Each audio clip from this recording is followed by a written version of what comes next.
Hey, do you think I should practice sitting in 4-hour increments? No, I don't. So I think you should do your sets of 20. Like, let's say that you're working MCQ, do your sets of 20, get up, walk around 5 minutes, come back. Now the danger, the danger for that is that you'll never come back. But get up, walk around.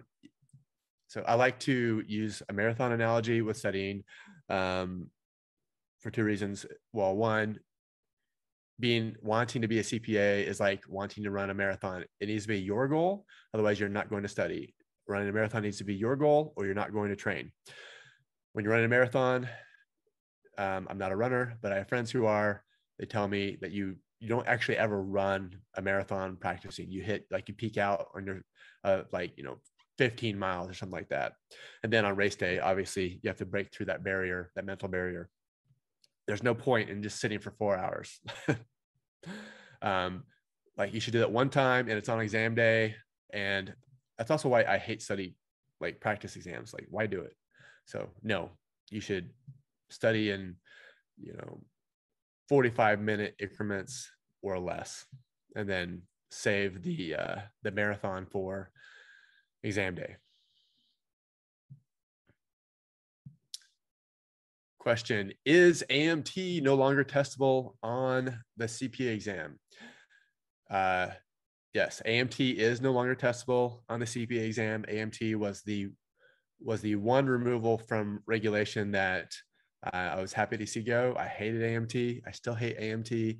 I hate the concept of AMT. It's anti-capitalistic, and it's horrible to study. Extremely boring. So glad to see it go. I did not agree with the removal of estate tax, but because I think that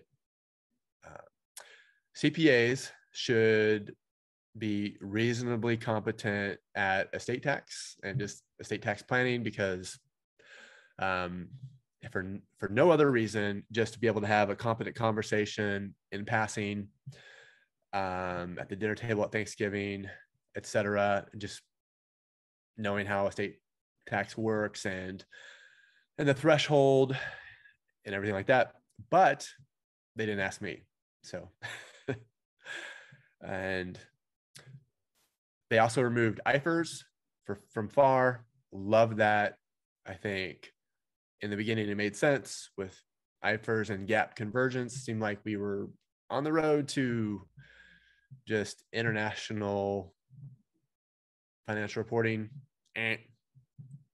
Discontinued operations was removed, although you still need to know it just as it relates to the income statement.